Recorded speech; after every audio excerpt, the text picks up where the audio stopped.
Today's episode of the GoldCast is actually sponsored by a new GoldCast podcast. That's right. This is the brainchild of our esteemed co-host, Candlestick Will, the GoldCast Top 11 list. This is a podcasting list show where we are going to discuss, celebrate, and debate top 11 lists of all kinds. One of the great things about Candlestick Will, Raymond, and myself is that we have very extensive opinions and we're into everything. I wrote comic books. I'm an actor. I'm a writer. Raymond, Candlestick Will, all varied into many different subjects. We can have conversations about just about everything. And this really became the brainchild of Candlestick Will and this list show. List shows are obviously very popular. I love list shows. I love debating lists. I love trying to figure out where people land. We all do, everyone on this pod. And so Candlestick Will, I'm going to pass this off to you. Just give the people a little bit of a further idea of what the Top 11 podcast is and where we plan on going with this thing. Yeah, I mean, it's something I've always done, my whole life, just from as a kid, having fun, trying to rank different things. You always try to come up with lists, greatest baseball players ever, greatest, football players ever, stuff like that. And so it just came from, a passion I've always had when it came to kind of looking at different eras, looking at different sports and different things, movies. I would rank movies all the time. And in doing that, I've always had this passion for it. I think the way podcasts have evolved, there's so many different avenues where you can find, really interesting topics, really interesting ideas for the ideas behind what a podcast can be. And when you listen to a movie podcast and they'll do, the 10 greatest so-and-so's films, it's like, it really is interesting because you get to listen to all of the different movies that person was in. You get to kind of predict where they're going to go with their lists. And then if they say a movie you've never heard of, it's like, wait a minute, I didn't even know that movie existed. I got to go check it out. And so it really creates a lot of interesting topics. But at the end of the day, what's great about it is that it creates a lot of debate. Every list by definition is subjective. Even if you had the most objective list, people are going to be could still be upset about it because you went too by the book and didn't put in, how fans thought of the person or different things like that. So it leads to a really great discussion topic, no matter what the topic is. And what I love about this idea is that we really can create a show where people can give us ideas for topics for the show. Then we can come up with the list ourselves and then have, people that are listening to our show not only anticipate what we're going to say, but then be able to debate what we end up coming up with. And so it really is just something that I always had a passion for, that I just wanted to pursue. The reason for 11 is twofold. My wife and I met on the 11th. And so that's kind of always been our number. And, why not go one more than 10 just to be different, and also to give one more thing or person a shout out when you're creating a best of list. I love that, because I'll be honest, when making this list, I thought to myself, thank God I have a number 11 spot. This is really saving my butt right now. Well, and I think what almost always happens with me is I end up really putting a lot more thought into 11 than I do 10. Because I feel like 11 by definition can become a very personal pick. It can be a very biased pick, and someone that's like, what, this guy doesn't make the list, on most people's top 10s. So because this is a top 11, I'm going to go with someone that, I think deserves it. Maybe he's underrated, someone that, doesn't usually get the light shined on them. And so it allows for the real benefit of bias to come in, because sometimes, bias can be a negative thing. In this way, I think it's a beautiful thing. That's awesome. All right, Raymond, before we get started, why don't you let the people know, where can they find us? You can like us on Facebook.com/The GoldCast, and you can also follow us on Twitter at @the_GoldCast, and be sure to subscribe to us via Apple Podcasts, YouTube, and Stitcher under the same moniker, The GoldCast, and subscribe so you get notifications if you want to get notified when we go live. And then also chime in on the comments section, especially over there on YouTube, because Apple Podcast doesn't have that, neither does Stitcher. So if you do want to interact with us, especially after hearing the episode, YouTube's probably one of the best places to do it, just because it's always, the comment section, of course, is located right underneath the each video that we post. And there's a lot of people that post there, and we certainly love to chime in with you guys, especially in this new vein of the GoldCast that we're doing tonight. So I'd be interested to hear what other people have to say after they hear our lists of top 11. Definitely. Raymond, where can they find you? I'm on Twitter at Ray Solis and on Instagram at Ray Solis1. And you can find me on Instagram at Rudy Solis 3 and Twitter at Rudy Solis 3RD. And Candlestick Will, where can they find you? They can find me on Twitter at Candlestick Will, and they can now find our new show on Twitter at Top 11 Podcast, Top 11 Podcast. All right, folks. Here is our inaugural Top 11 Podcast.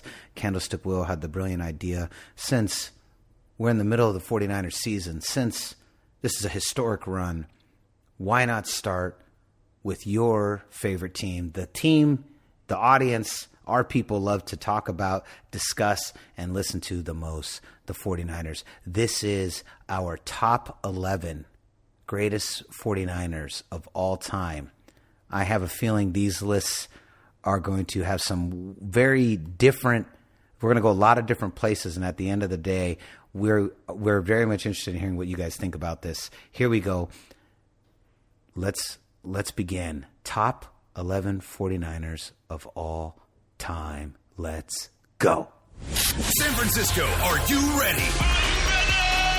This is the GoldCast.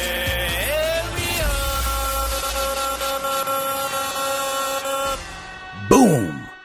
Welcome to the first edition of the Top 11 Podcast. I'm your host, Rudy Solis III, and with me is my brother, my co-host, Raymond Solis the first, baby.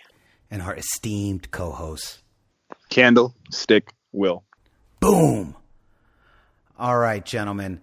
Let's lay this out for the people so that they understand exactly how we're going to do this. So they ground rules. Yeah, the ground rules on our Top 11 Podcast. Now, a couple things. First of all, we have no idea what anyone else has chosen. I have no idea what Candlestick Will's chosen. He has no idea what I've chosen. Raymond doesn't know what I've chosen, and vice versa. So these lists are going to be revealed to everyone in real time as you're hearing it. What we're going to do is we're going to go 11 through 7 first. Everyone's going to reveal their lists, and then we're going to... so it's 11 through 8. It's 11 through 8? Yeah, you're right. 11 through 8. So what we're going to do is we're going to go 11 through 8. Thank you, Raymond. Hey, it's the first episode. We're working out our kinks, right? We're good. Thank you. Exactly. We're going to go 11 through 8, and then we're going to defend our lists and explain why we put who we wanted on those lists. And then we're going to go 7 through 4.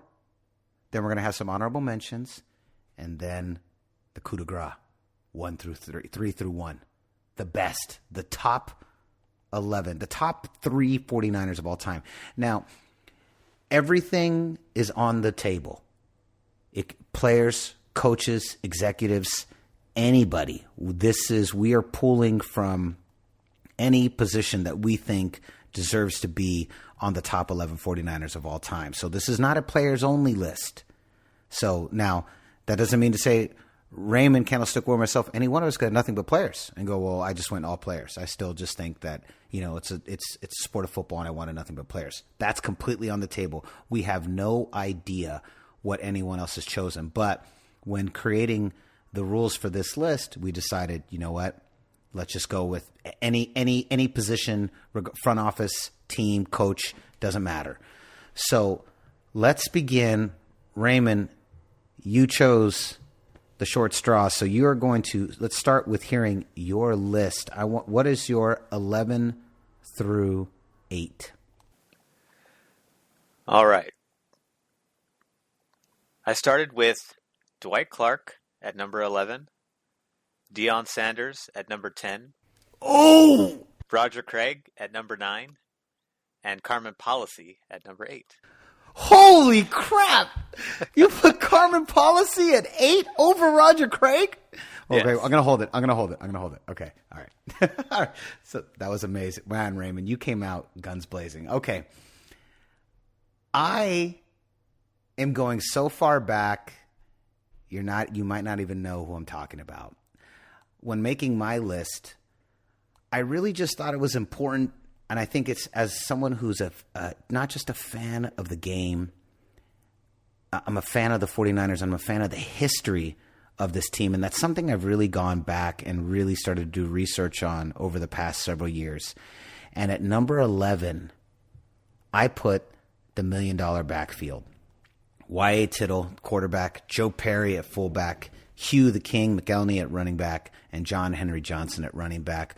The entire backfield is in the Hall of Fame, and I'll explain why I put them in there afterwards. Number 10, I put John Brodie, one of the first storied quarterbacks for the 49ers. John Brodie at number 10. Number 9, again, I'm trying to look at the totality of this team. I put Joe Staley at number 9, representing the modern era. And also, I really wanted an offensive lineman in there. And out of all the offensive linemen I thought that deserved to be on the list, I put Joe Staley representing two things: the offensive line of the 49ers, and I wanted someone from the modern era, and I didn't really think there's anyone from the modern era that deserved to be there, so I put Joe Staley. And at number 8, I went Charles Haley. Very controversial pick, but I went Charles Haley. Defense was also very important to me. Again, when looking at my list, I was kind of trying to look at the totality of all the different positions and seeing what needed to be represented. And I put Charles Haley. So I got the $1 million backfield at 11, John Brodie at number 10, Joe Staley at 9, Charles Haley at 8. Interesting. I'm surprised that you picked an active player. I did. I know. This is all right. So Candlestick Will, what's yours? All right, so my number 11 is Bryant Young. My number 10 is Roger Craig. My number 9 is Frank Gore. And my number 8 is a tie between John McVay and Carmen Policy. Tie! You couldn't even decide. You gave it to both of them. Two people put Policy at. Where'd you put You put Policy at 8 too, didn't you, Ray? Policy's at 8, yeah. Yeah. Oh my! And you put John McVay. Wow. That's really good. So Raymond, let's start with your list. Defend your list. Let's go through it again. Remind the people. So Dwight Clark was on the first person on my list because he's historic for the catch, the first catch. You know, there's other catches like I think the immaculate reception, but there is no other catch. In fact, all of the other subsequent catches, you know, by rule, I don't know if this is actually in writing, but by rule, they all have to be associated with the 49ers ever since this play going forward. And we have 2 other versions of this. But Dwight Clark really kind of has the famous catch that beat the Dallas Cowboys to send us to our first Super Bowl championship appearance and Super Bowl, which would inevitably become our first Super Bowl win. So I felt it was appropriate for him to be first on my list because he was part of the very first, the beginning of this Super Bowl run, historic dynasty run that has you know set so much influence across the league ever since then. So that's why I had him there. He was actually a part of the first 2 Super Bowls. And then Deion Sanders, I had him up there because he was really instrumental in getting Steve Young his Super Bowl. You know, there was never any issues with our offense during Steve Young's run, but we always had loose ends on the defensive side of the football, in particular in the secondary.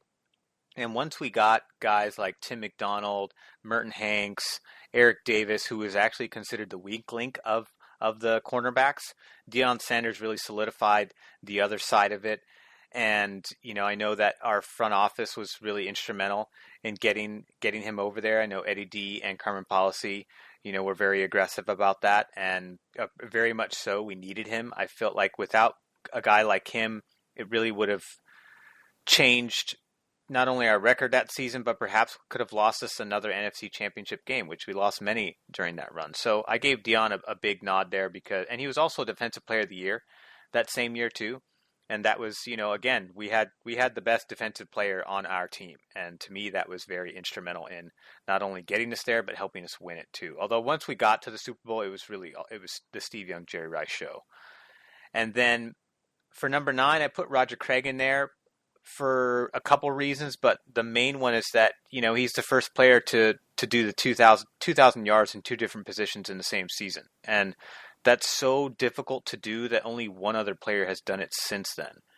And ever, there's only two guys on the list, when they have the... He's still the biggest snub, in my opinion, in the NFL Hall of Fame. It really drives me bonkers that he's not in the NFL Hall of Fame. I think they're changing some of the rules, too, that might allow him to get in as like a senior inductee. I remember hearing that somewhere, but I could be wrong.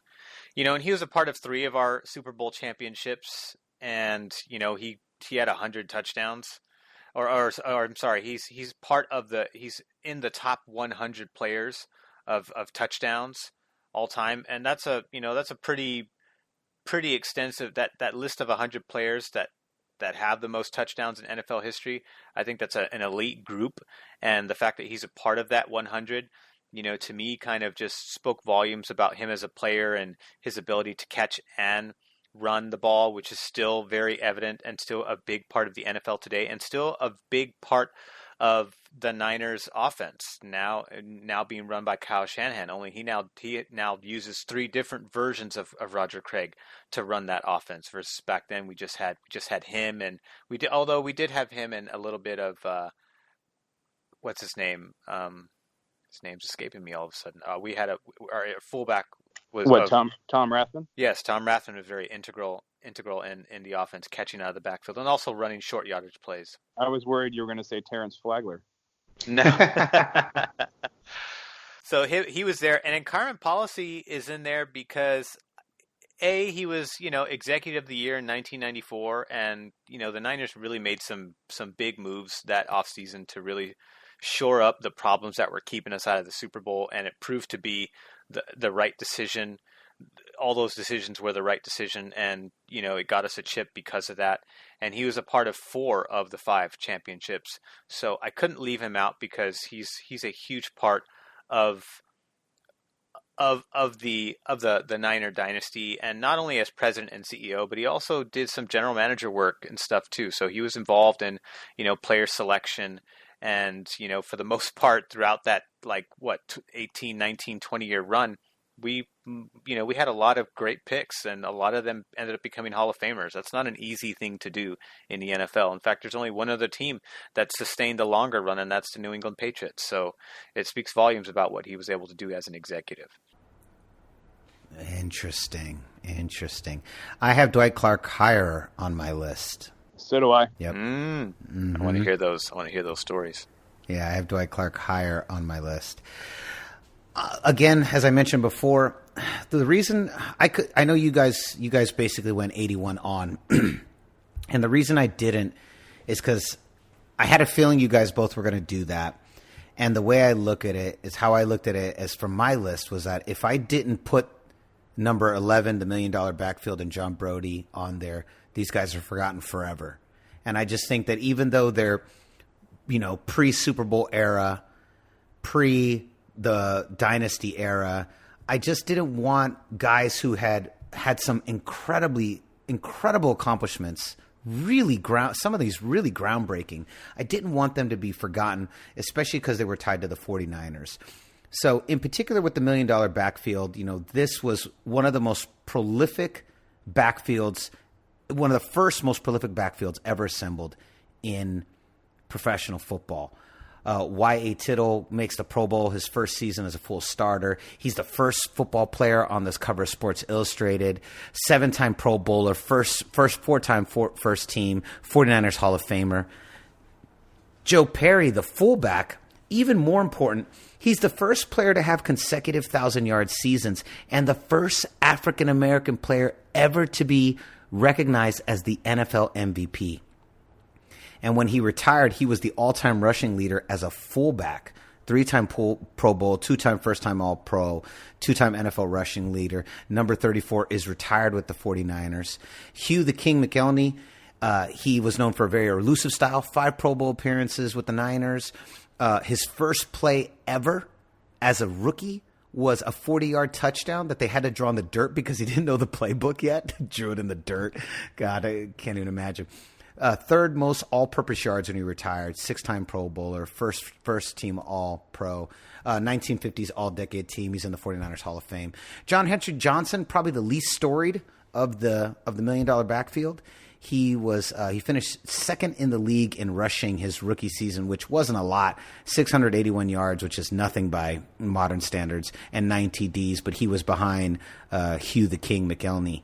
And so that's why I put those guys in. John Brody's really, really, in my opinion, because Wyatt Tittle, was traded away from the Niners.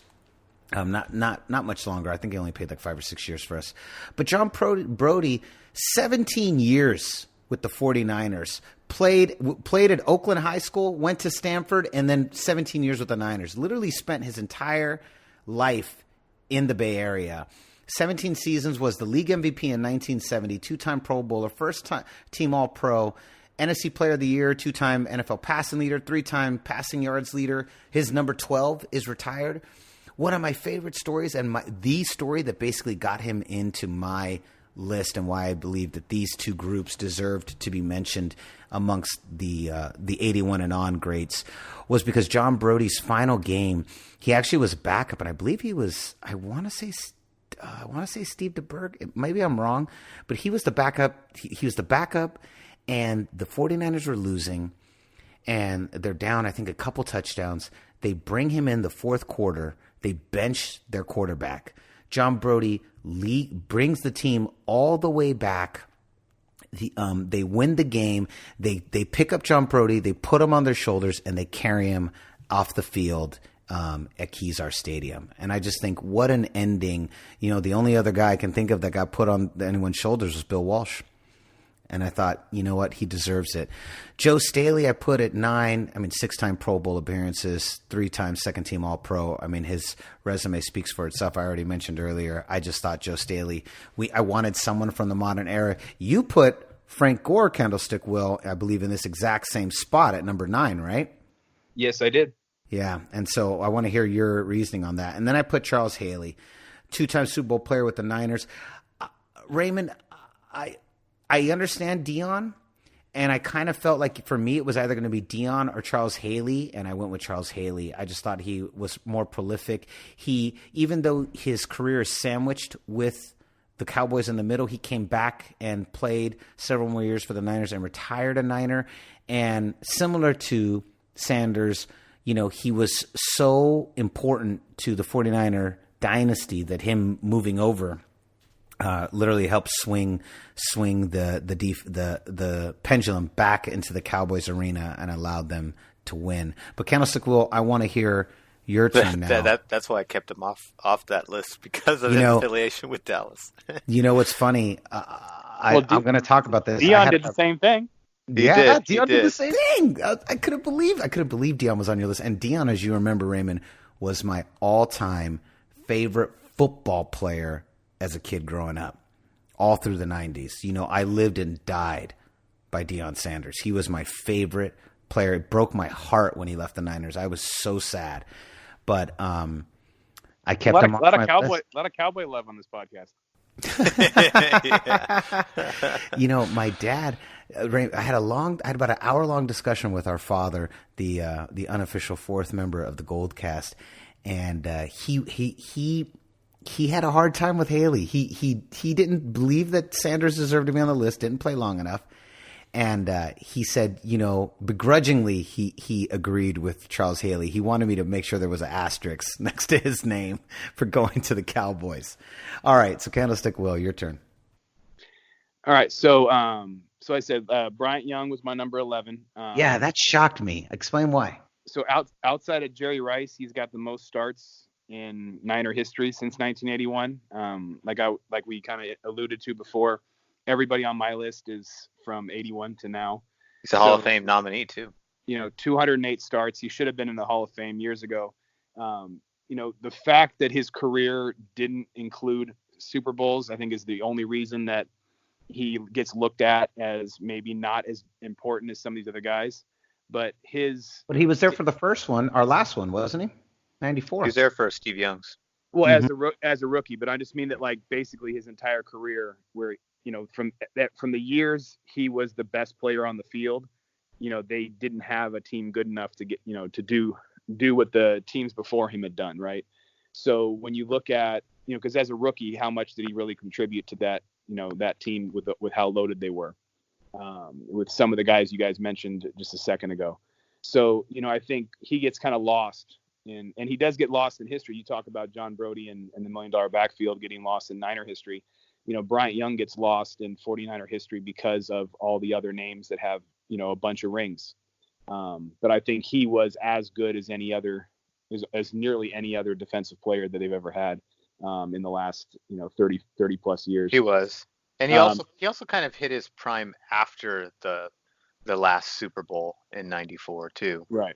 Well, I think, as I said, I think it was wasn't that his rookie year? So yeah, he was on the same team that had, Richard Dent and Tim Harris and, Kevin Green and all these guys that were going to play over him, and we're going to get the limelight and get all the star treatment. But 10 for me is Roger Craig. You kind of hit it on the head. What made him so valuable? I think his unique talents is what keeps him on a list like this for me, because just this exactly what you talked about. He basically revolutionized the position, and teams found so much value in having a guy who could catch the ball out of the backfield after seeing what Roger Craig could do.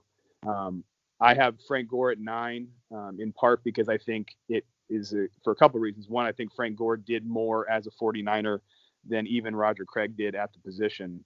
And much like Bryant Young, he gets kind of lost in history when you're making lists like this, because he never had, an MVP type season, the way that some of the guys we're going to mention later on in this list, did for the Niners. And he was on some great teams, and he was certainly, a few yards away from getting a ring. But, what he's done, what he did with the Niners, and then what he's done since he's left the Niners, even, I know that doesn't necessarily make sense for a greatest Niners list, but the fans right now, if you ask 49er fans, who's your favorite 49er of all time, I would expect there to be a lot of people saying Frank Gore. And, especially if you said running back, I would expect that. Well, I think he'd probably be number one on the list. I would think, honestly, if you're asking if you just walked up to people and said, who's your favorite 49er? I think a lot of people would say Frank Gore. I think even guys that maybe, you were even part of the eras that we were part of, that he has become such a beloved figure.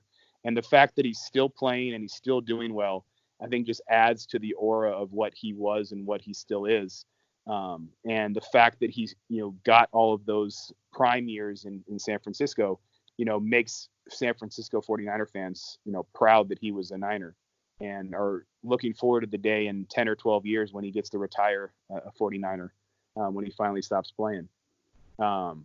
And then for number 8, I think, you guys talked about at the top of the show how this isn't just the players list, and John McVay and Carmen Policy are as important to this franchise as anyone. I could have easily put them higher on the list because of what they were able to do and the talent they were able to acquire. But both of them were just huge parts of this franchise. The brains behind the Bill Walsh era, the brains behind the George Seifert era, the brains behind everything. And so they clearly deserve to be on a list like this. And I couldn't necessarily decide who was better, so I decided to just put him in the same spot. I want to debate this for a second, though. I want to talk about this. I want to have a conversation about this. Bring it. So first off, I'm gonna start personally with talking about people that were mentioned that hurt me to not be on my list. Roger Craig is not on my list. Oh, okay. At all? And it hurt. And hearing him on your lists makes it hurt that much more. That was a real tough one for me. Is anyone, Raymond, on anyone else's list that's not on yours, that when you heard it, you go, I should have had him on my list. He deserved to be there. Craig is definitely one of those. Frank Gore's not on my list, and Charles Haley's not on my list. No, but I'm saying, but are you bothered hearing them? Do you feel like I only want? Not at all. Yeah, then only mention guys that you've heard on other lists that you think should be on your list. What about you, Candlestick Will? No, I'm good. I mean, I have Dwight Clark on mine. He's coming up. Obviously Roger Craig and Carmen Policy. So Ray and our lists are pretty similar. And if I had done a all-time list that was the entire history of the Niners, I probably would have included the $1 million backfield and John Brody. I wouldn't put Joe Staley on the list, and I'll mention Charles Haley when we get to honorable mention. So nice. Yeah, he will be represented on my list, but he's not on my actual list. I do have to say I thought about Carmen Policy, and I really did, and it's funny because I had a long talk with Carmen Policy about this list. I had a long talk with Carmen Policy about this list. I had a long talk with him about it. And he was so humble. He said, "Don't put me on your list." He said, "Don't put me on the list." He said,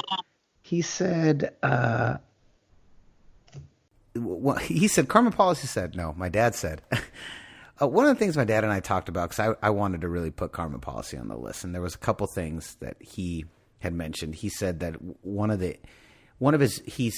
he agrees that Carmen Policy was very storied. He thought Carmen Policy was too cutthroat, and Carmen Policy was really put in there as a buffer between Eddie D and the team.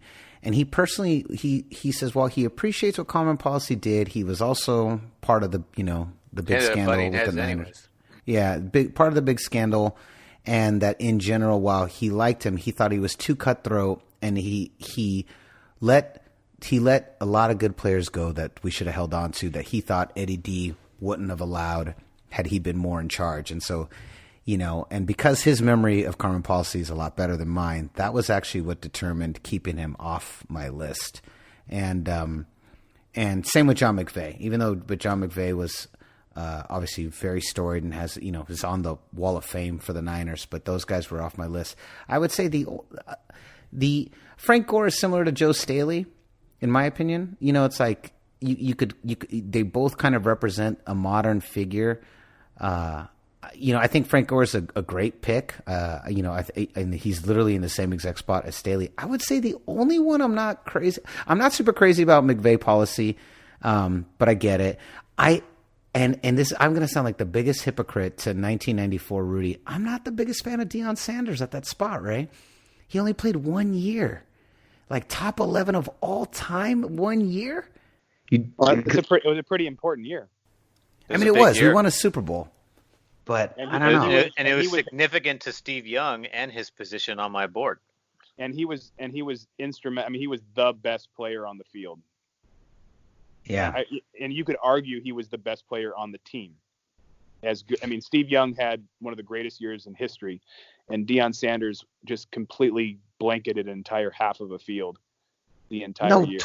Totally. I don't argue any of that, but top 11 of all time because of this 1 year? I had to, because of the significance of the year, his impact that year. That's the reason why I had him on the list.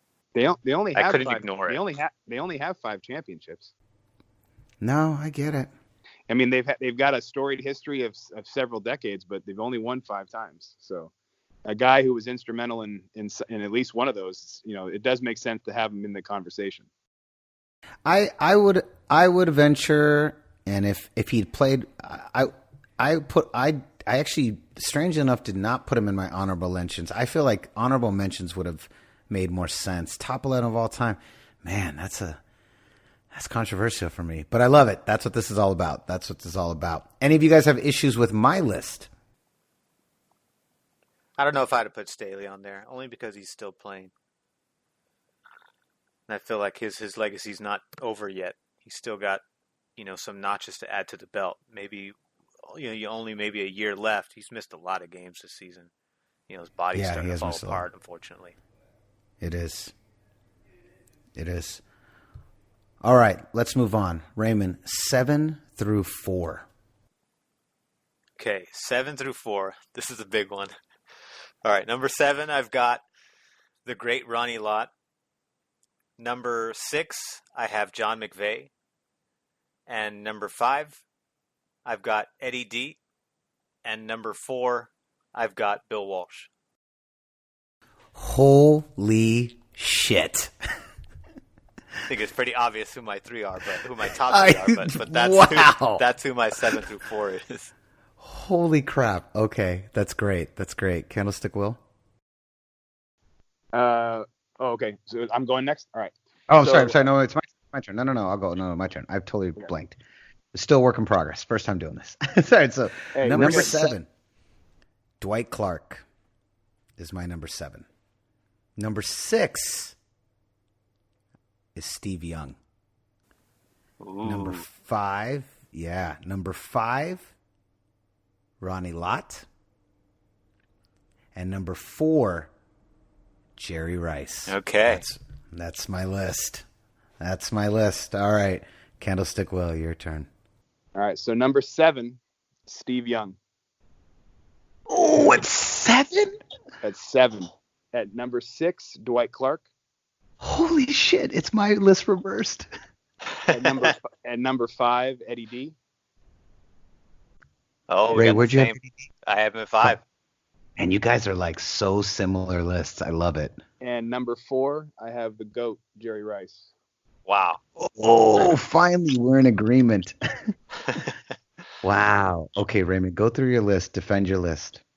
So Ronnie Lott I have there because he was a 10-time Pro Bowler with the 49ers, although one of those I think was with the Raiders when we cut him loose in the 90s.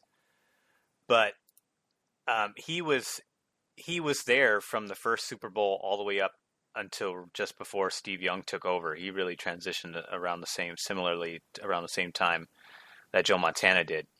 But he was instrumental in not only solidifying the secondary, but also, paving the way for other players up until the rules really started to get stringent on hard hitting and especially the way that players at his position hit. Especially when you think about even other cornerbacks and safeties that played in that era and after that era, like Rod Woodson. Deion Sanders was never a hitter, but Rod Woodson comes to mind. Ed Reed comes to mind. Steve Atwater comes to mind. Those types of guys. He was really the first of that breed, and he was similar to Roger Craig, where he really brought a new breath into that position. And he played corner first before he moved over to safety. But then when teams started to adjust to him and started to able to beat him, Bill Walsh and his genius moved him over to free safety and was able to continue his career and continue to be, really incredible ball hawk. He's got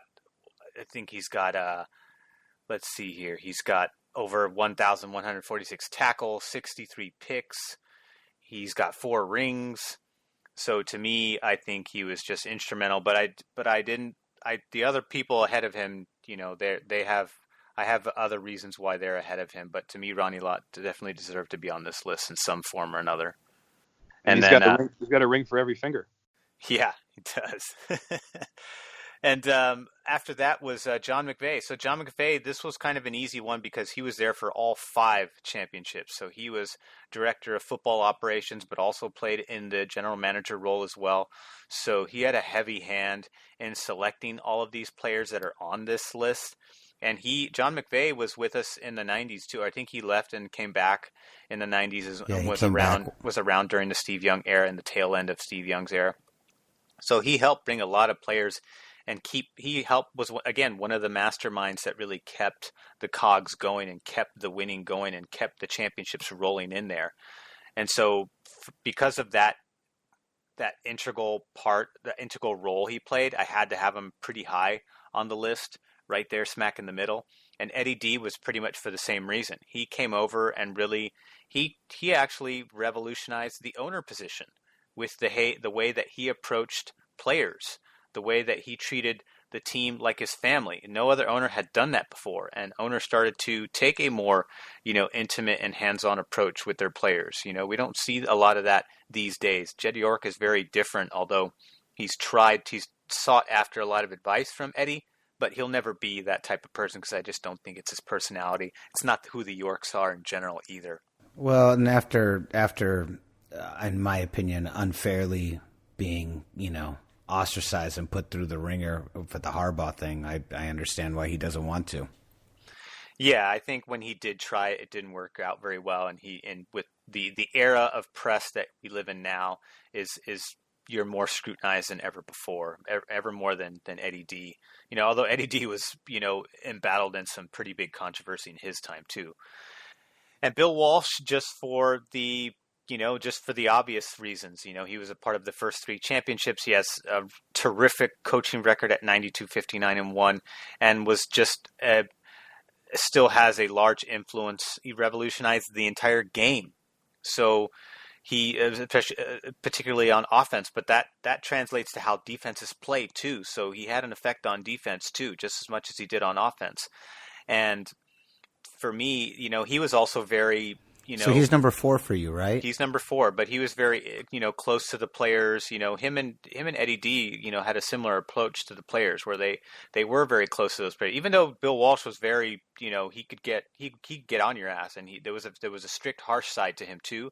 But there was also a loving, caring side to him too. And I think Charles Haley has always been comes to mind when I think about this, because he always echoed that he looked to Bill Walsh as a father-like figure, because he helped him get through some really dark times in his life, and so he was always very appreciative and has a lot of love. I think he said it in his Hall of Fame inductee speech that he has a lot of love for Bill Walsh because of that. So even though there was a harsher side to him, a rough around the edges side, there was also a side of him that was very much like Eddie DiBartolo and very much like to treat these players like kids and like his sons and things like that. So, but I had him on the list just because of what his influence, not only in getting us the first 3 championships, but also just the legacy he's left on the entire league and how he's changed his position. Okay, so go one more time. I just want to hear your list again. Read off 7 through 4 again, so I have it correct in my brain. So we have Ronnie Lott, John McVay, Eddie DiBartolo, and Bill Walsh. Nice. Okay. All right. So I put Dwight Clark at number 7, much higher than you did.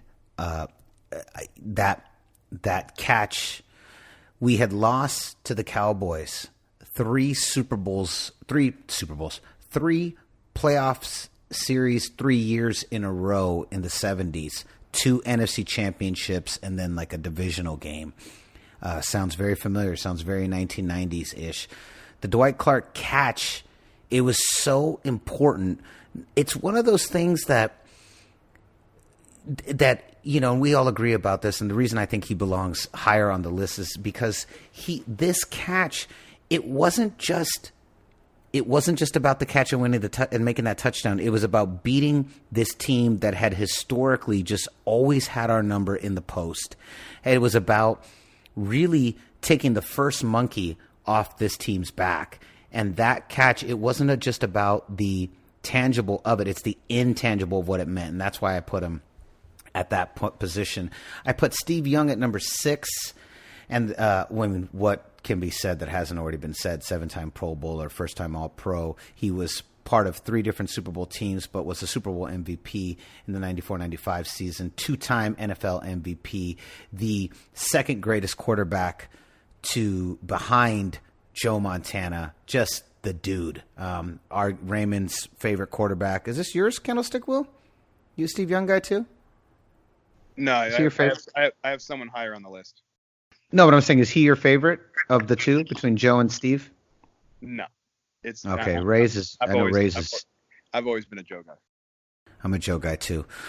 I put Ronnie Lott ahead of Steve Young. Same thing, Raymond. Some of the similar things you said.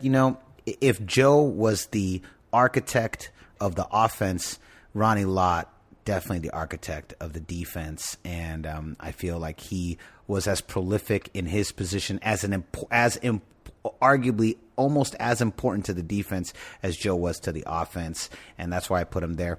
I put Jerry Rice, controversially, possibly, at number 4. mainly because I just don't think he goes ahead of who my top 3 are. And but what can be said that hasn't been said? Arguably the greatest NFL athlete to ever play the game, 3-time Super Bowls, 3-time Pro Bowler, 13-time Pro Bowler, 13 times, played for 20 years, first team 80s and 90s, number 80 retired, 2-time NFL receptions leader, 6-time NFL receptions yards leader, 2-time Offensive Player of the Year. I mean, the guy's stats are unbelievable. He just unreal, but I had to put him at 4. I just don't think even though greatest wide receiver of all time, greatest athlete of all time, but we're not talking overall stats. We're talking top 11 49ers, and I have 3 ahead of him, which you maybe be able to guess at this point. Candlestick Will. So I have Steve Young lowest on the list among the 3 of us, and it's nothing against Steve Young. It's more the players I have ahead of him, because Steve Young is a guy who could easily be a top 3 Niner all time based on what he did. I wouldn't argue anybody who said that.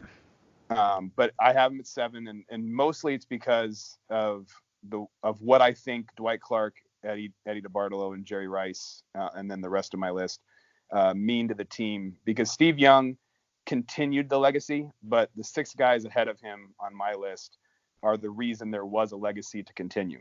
And number 6 is Dwight Clark for me.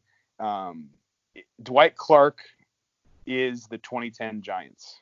There were 35 years of frustration lifted because of that catch, and he is the first championship in San Francisco sports history. He was one of the most popular 49ers before that catch. He was the 49er there before Montana and Lott and Walsh showed up, and so he became if he's Willie Mays, then Montana's McCovey, kind of thing, where he was the guy that was there before it all started. And no, Clark was drafted by Walsh, wasn't he? No, but my point being is that he was the one that kind of laid the foundation. Got it. And so he's the one that started it all for them. And I think that it's because of that catch. I think sometimes it gets lost in history that was the only thing he did, but what that catch meant to this franchise, I think is something that can't be understated. And then, Eddie D, you guys already, Ray did a good job of talking about his impact and what he meant. And, this whole machine there's a lot of chicken and the egg in our list.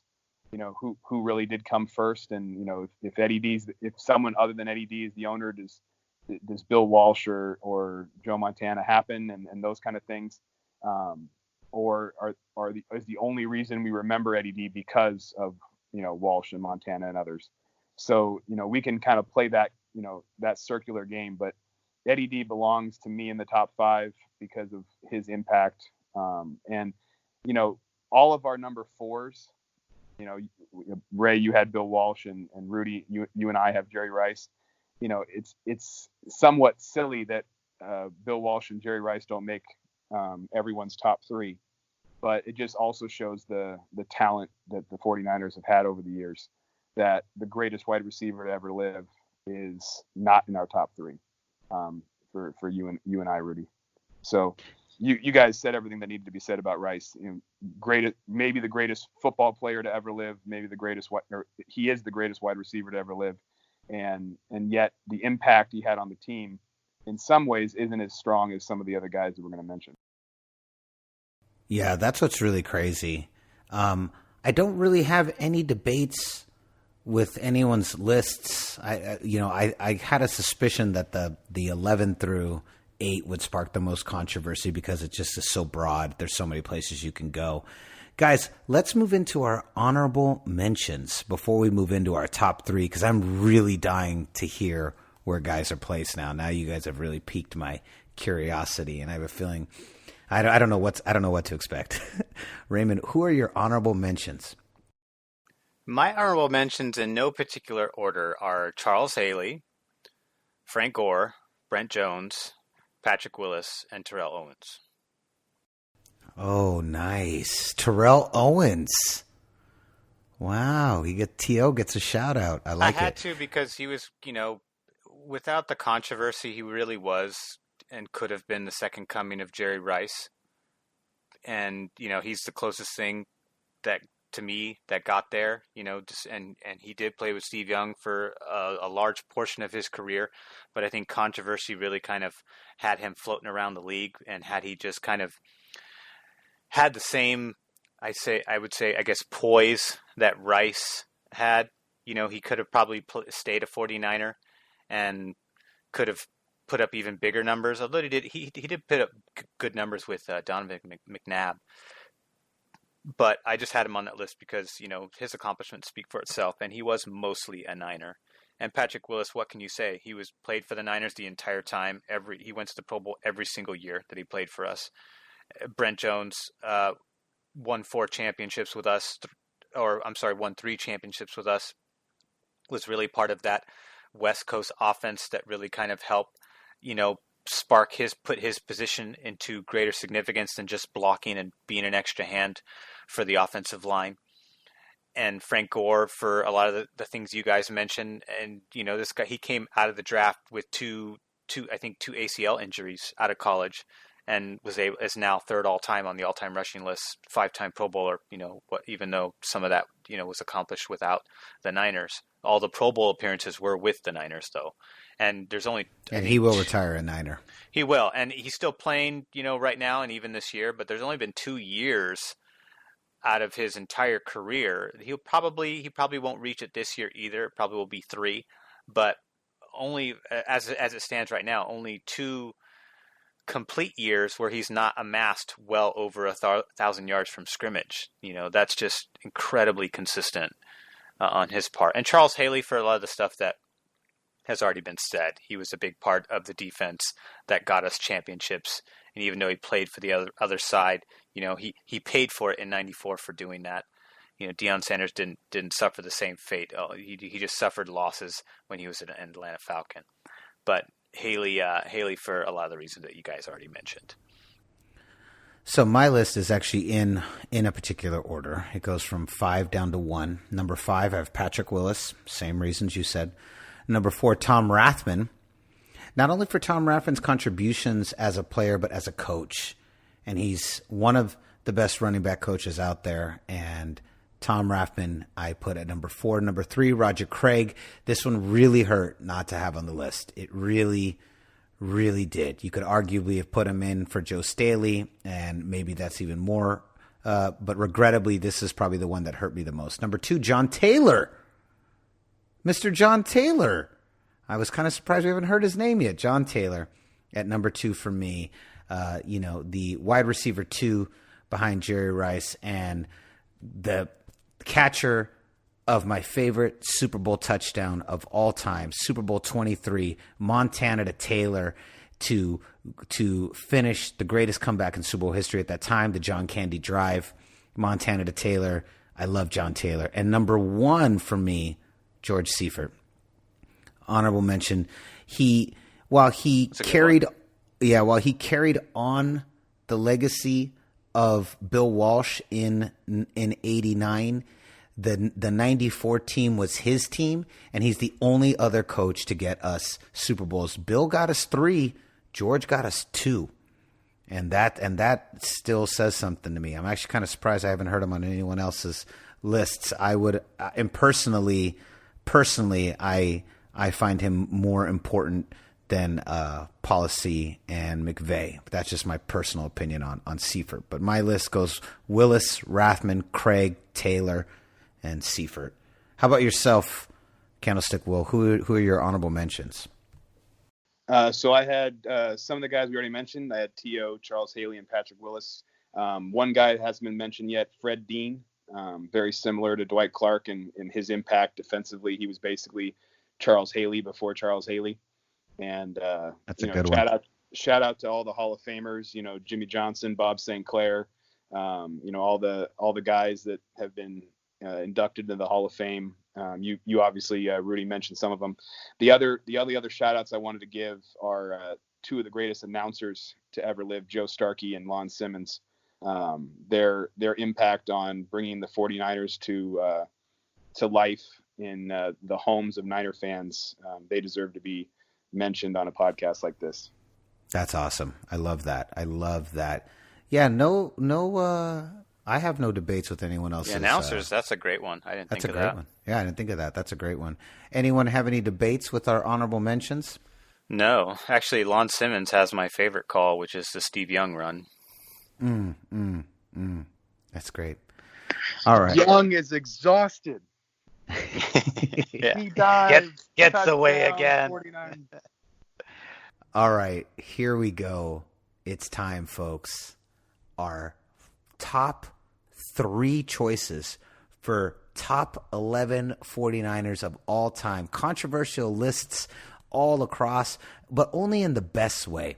Controversial in that there's just the plethora of incredible players that have and executives and coaches that have been a part of this team is so deep and so extensive that everyone's list honestly is completely defendable and justifiable, and at the same time in some ways completely contrast to one another, and it just shows the subjectivity of these kinds of lists, and I love it. So Raymond, it's now your turn. Will you unveil your top 3 11 49ers of all time? All right, here we go, baby. I've got Steve Young, Jerry Rice, and Joe Montana. Surprise. What a shock of a list. I did not see this coming in any way, shape, or form. You mean you didn't have Chip Kelly anywhere on your list? I mean, at least honorable mention? Jim Tomsula, Jim Harbaugh, and Greg Roman. Greg Roman. In that order. Okay. My list, number 3, Eddie DiBartolo. I'll defend it after. Number 2, Joe Montana. And number 1, I have to give it to Bill Walsh. Ooh, that's a good one. Yeah, I go Eddie D, Joe, and Mr. Billy Walsh. Candlestick Will, what are your top 3 49ers of all time? So I have Dexter Carter, Dana Hall, and Chet Brooks. No, I'm just kidding. Yes! Dexter Carter, Dana Hall, Chet Brooks. No. No, so I have Ronnie Lott, number 3, Joe Montana, number 2, and Bill Walsh, number 1. Boom. You and I are in agreement in a couple major key areas. I love it. Raymond, defend your list. Not a list anyone can argue with. Arguably the most predictable top 3, I would say, on 90% of most people's top 10 49ers of all time, which is in no way a bad thing or an insult. That's just how prolific and important those guys are. Defend your top 3. So with Steve Young, I think the obvious reason for me was what he had to follow up and continue, which was to continue the 49er legacy. And even though he wasn't able to match what his predecessor had done, he was still able to keep it going for a very long time, and had to start his career rather late because of who he sat behind and watched. But I think that was still proved to be a very integral part of his growth as a quarterback, especially since he was the opposite of Joe Montana in so many ways. He wanted to run first before passing. He threw with his left hand. Those things he ended up becoming a more prolific passer than Joe Montana. And he went to 7 straight Pro Bowls once he took the reins completely.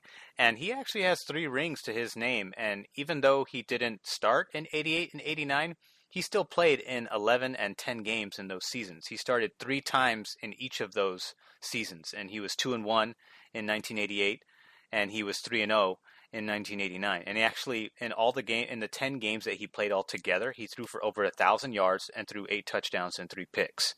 In 88, he threw for 680 yards, 3 touchdowns, 3 picks. Not as impactful. But in other words, my point is that he was still very much involved in those championship runs in some form or another. He just didn't, get to be on the big stage when it counted the most, because we had somebody that needed to be there more so than he did, but he did carry the reins and keep us afloat in those seasons that we needed to stay relevant. And those were big champions. Those were our first and only back-to-back Super Bowl wins. He's also a 6-time passer rating leader and a 5-time completion percentage leader. The only quarterbacks really that have Aaron Rodgers, Peyton Manning, Tom Brady have not matched those numbers. The only person that has matched those numbers is Drew Brees. He's been a 6-time passer rating leader as well. But none of those guys, all 4 of those quarterbacks that are all still playing, none of them have as many completions, have led the league in completion percentage as many times as Steve Young. Also, your personal favorite. Or I'm sorry, have led the league in passer rating. And also your oh, go ahead. I'm sorry, my personal what? I was going to say also your personal favorite 49er of all time. Yes? Well, yes. At the time, I think I was more aware of football at that age in the 90s. I was an adolescent and a teenager during that time, so I was more aware of what was going on in the league, and Steve Young just happened to be the quarterback. And I was amazed at his running ability because I didn't see anybody else that did that. I didn't live in Philadelphia, so I couldn't watch Randall Cunningham do his thing. I could just watch Steve Young, and then when I watched him become a passer, then it was completely different. And he had the 2 MVPs. But to me, the biggest reason why he's number 3 on the list is because he was asked to do quite a lot. Although I don't think anyone ever walked in there and said, hey, you really need to keep up to do what Joe did. No one ever said those exact words, but we all knew that was the expectation. That was the expectation of all the team, everyone on the team, the front office, and of course the fans. They said, you got to keep this ball going. So it was an immense monkey on his back, and he was a very intense person, and he did a tremendous job doing that and earned his jacket with flying colors, in my opinion. And outside of, only Peyton Manning, Aaron Rodgers, and Drew Brees have been more accurate than Steve Young in NFL history. Steve Young was the first to really be that good at completing his passes than anybody else, and Aaron Rodgers beat him. And actually, to be honest, Aaron Rodgers in his career, he's only, he's 64.8% and Steve Young 64.4%. So they're pretty much, they're virtually the same. Drew Brees is on another level. He's 10% better than both those guys. But Jerry Rice is there for pretty much just being arguably one of the best players that's ever played the game. I know some people think that about Tom Brady, but Jerry Rice he's got miles of records that are just absolutely insane. I wish I was playing fantasy football when he was in his prime because I would have single-handedly won some championships just by having him on my team. He's got the 13 Pro Bowls, the 6-time leading the league in receptions, the 1,500 receptions, 22,000 receiving yards, 197 receiving touchdowns, over 200 in his entire career. He's just accomplished an insane amount, and he's still this addicted fitness freak that still thinks he can play. Oftentimes jokes about it. He was only part of the 3 championships. Sometimes, he's done so much you almost think he's been a part of all of them. But he was only a part of the back-to-back and Steve Young's championship runs. Well, he often that's what people love to whenever they want to lobby criticisms at the 49ers, and they clearly don't know their history. They go, well, the only reason Joe Montana won those Super Bowls because he had Jerry Rice. And it's like, he actually didn't have Jerry Rice half the time. Half of them. Yeah, won the first 2 without him. That's my favorite stat, because the second you throw that to people, they're like, I'm like, yeah, you don't know anything about what you're talking about. You're just repeating what you've heard. Yeah. So and Joe, for a lot of the obvious reasons, even though he's not the most winningest quarterback in Super Bowl history, he's always been tied with Terry Bradshaw, but no one's even ever considered Terry Bradshaw part of the conversation. But he does have the most immaculate record in Super Bowl history. Tom Brady could never touch him. It took Tom Brady multiple Super Bowls. Raymond, repeat that record, the perfect stat for the people. Perfect stat is 11 touchdowns, no interceptions, 4 Super Bowl appearances, 4 wins, 0 losses. Three MVPs. Three MVPs. He was absolutely insane when it counted the most. And that was something that Tom Brady could never do. He had to lose championships before he could even match Joe Montana's accomplishments. And even then, there's things that Tom Brady has done. There's still things to this day. So that will live on forever. That's forever. You know, there's things that when Tom Brady calls it quits, there are things that I'm proud to say that Steve Young and Joe Montana did better than him that are, you know, forever a part of their record that he can never touch. Even though he's got the most rings, that's accomplishment in and of itself, and that certainly deserves respect and admiration. But at least as a hardcore Niner fan, I can say that there are things that still to this day Joe Montana and Steve Young have done that he has not accomplished. I love it. So in my list, and defending my list, I had to go Eddie, Joe, and Bill, and the reason why is because it's kind of like what you said, Candlestick Will, the chicken or the egg. Eddie D, I have to put in the top three because without Eddie D buying the team and putting Bill Walsh in position to win, who then goes and drafts Joe Montana, that line there begins with Eddie D, arguably the greatest football owner of all time, one of the most successful, 5 rings to his name. He's in the 49er Hall of Fame, in the NFL Hall of Fame.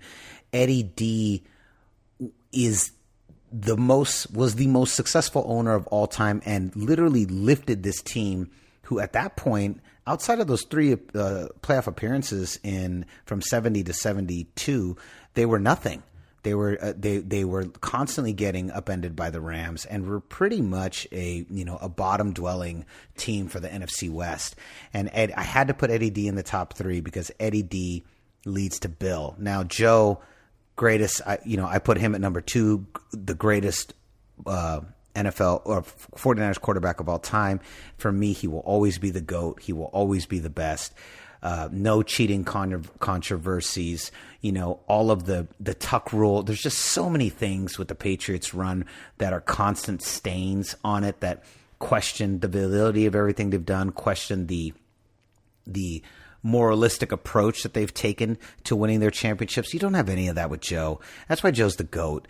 And he, like you said, Raymond, never the flashiest player, but when it came down to the big game on the biggest stage to win it all, there's only one guy in the world I want as my quarterback, and that's Joe Montana.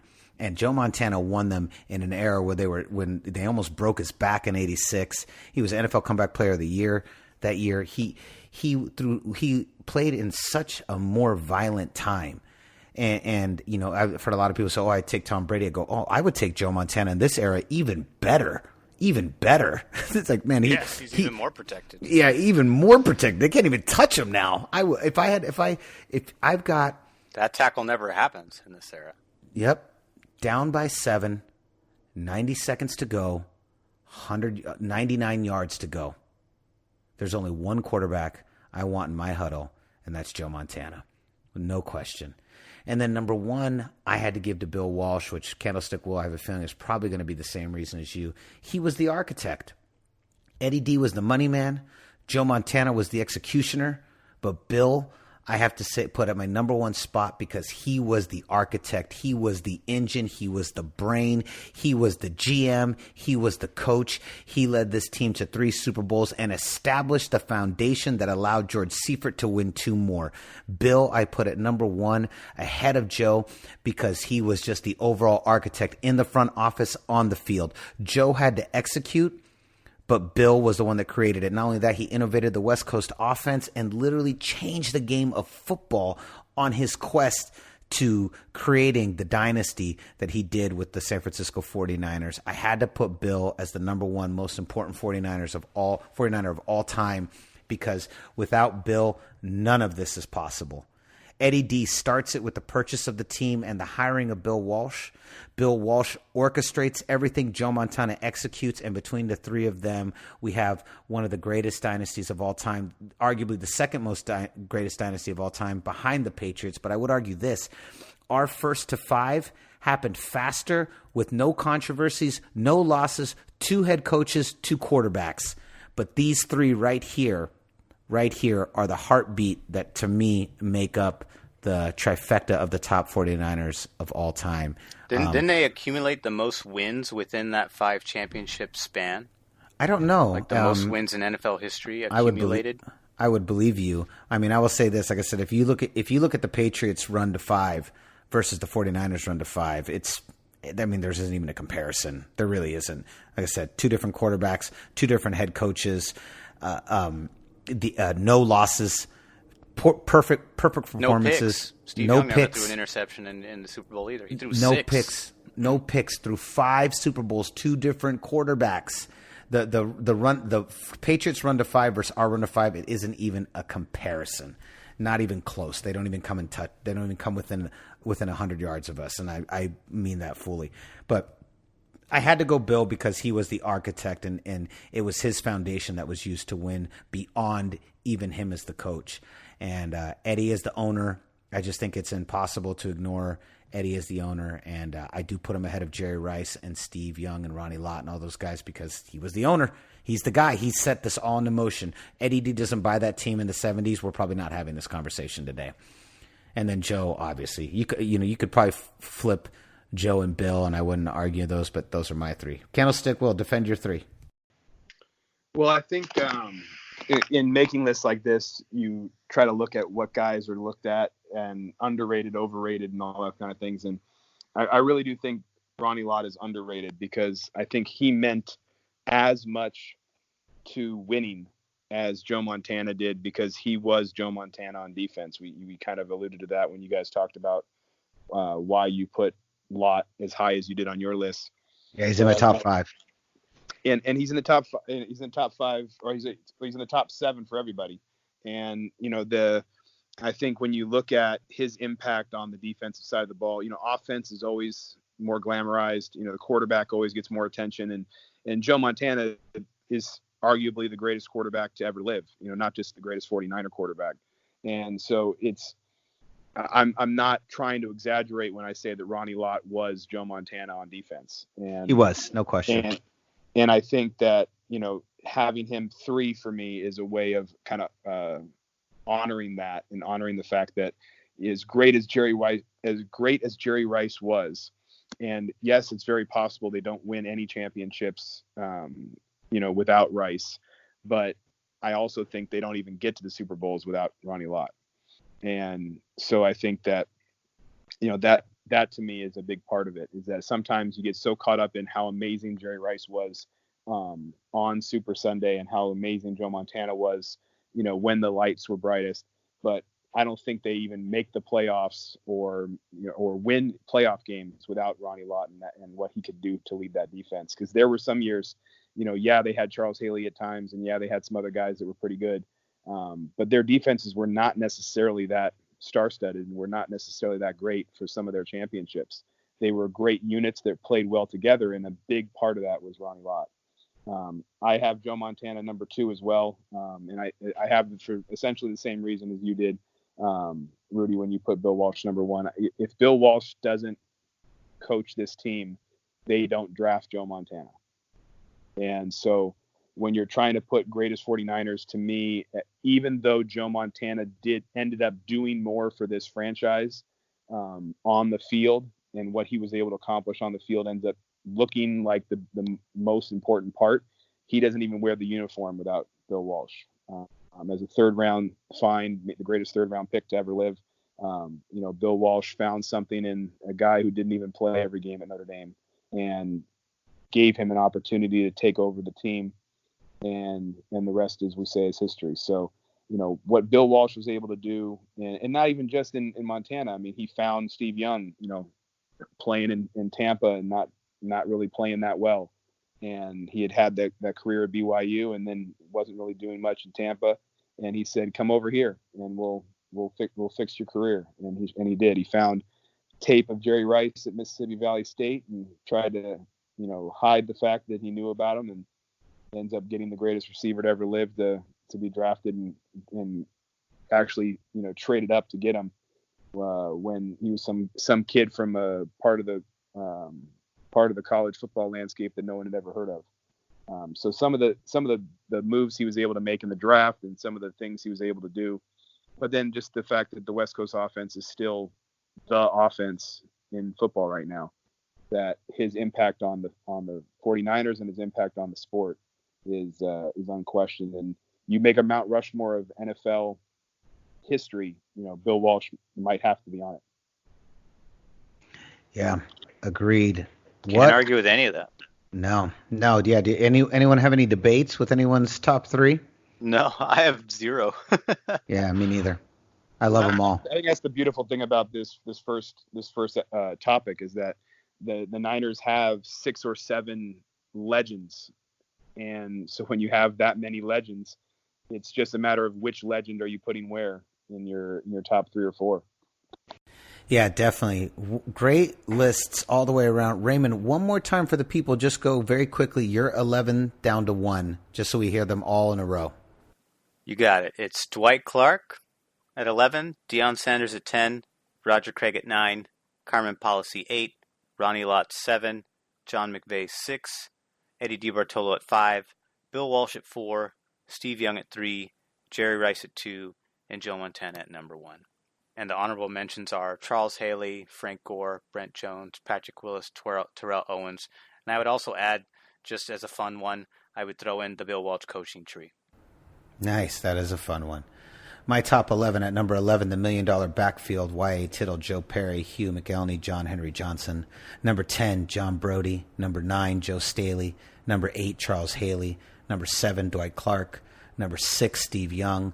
Number 5, Ronnie Lott. Number 4, Jerry Rice. Number 3, Eddie D.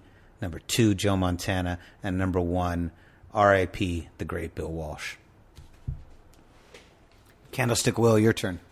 So for mine, I got Bryant Young at 11, Roger Craig at 10, Frank Gore at 9. I have a two-way tie at number 8 with John McVay and Carmen Policy. Steve Young all the way down at number 7. Number 6, Dwight Clark. 5, Eddie D. 4, Jerry Rice, the GOAT. 3, Ronnie Lott. 2, Joe Montana. And number 1, the architect, Bill Walsh. That's right. And then honorable mentions for me, I forgot to mention, was Patrick Willis, Tom Rathman, Roger Craig, John Taylor, and George Seifert. And who are your John honorable Taylor's mentions? a good one. And Yeah. Tom Rathman. It's the only time we heard those two guys' names. Seifert, too, I think. Yeah. So for my honorable mention, I had T.O., Charles Haley, Patrick Willis, Fred Dean, every 49er Hall of Famer, and then the two announcers. Every 49er Hall of Famer. And then That's the awesome. two announcers, Joe Starkey and Lon Simmons, R.I.P. Does anyone know which football franchise has the most Hall of Fame inductees all time? I think it's the Dallas Cowboys. Is I it? don't know. They're missing quite a few from the 70s, so maybe. So here's the list. Bears, 1. Washington is tied for 2 with the Giants. Packers is 3rd, tied with the Rams. The Steelers tied for 6 with the Niners. Then the Raiders, the Cowboys, and the Eagles. Okay. But really? We got more than Cowboys, that's for sure. And Yeah, Philadelphia. we do. That's good. The the Bears, Raiders. unbelievable. The Bears, the Washington professional football team, the New York Giants, the Packers, just garbage-ass teams. We're tied with Pittsburgh. The Rams, I'm surprised the Rams are up there. Seriously, give me a break. But if you look at modern era, I have a strong feeling. Yeah, like if you look at everyone from the Packers, so many of these guys are 30s, 40s, 50s. Same with the Giants, a lot of 20s, 30s, 40s, 50s. You look at the 49ers. There's also some overlap of players, like Jerome Bettis and Kevin Green are also counted for the Rams, even though their careers were more pronounced in Pittsburgh. Mm-hmm. Well, and so if you're looking at the list for Chicago Bears in the Pro Football Hall of Fame, one of their guys is Orlando Pace from 2009. Orlando Pace played for the Bears. He was drafted by the Rams. No, I know that, but I don't remember him playing for him. I do not remember him playing for the Bears in 2009. Weird. But yeah, and I mean, Reggie White. Yeah, Reggie White is on the. Oh wait, no, he's not. Never mind. But yeah, I mean the Niners are could possibly get Patrick Willis. They'll definitely get Frank Gore. Bryant Young and Roger Craig are also guys that will eventually be there, I think. So there'll be a few more 49ers in the next few years. Definitely.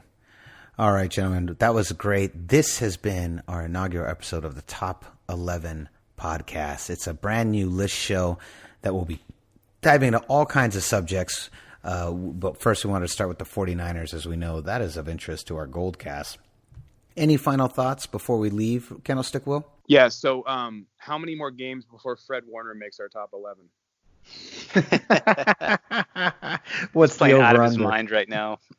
It's does he get there before the season ends? I'm just curious.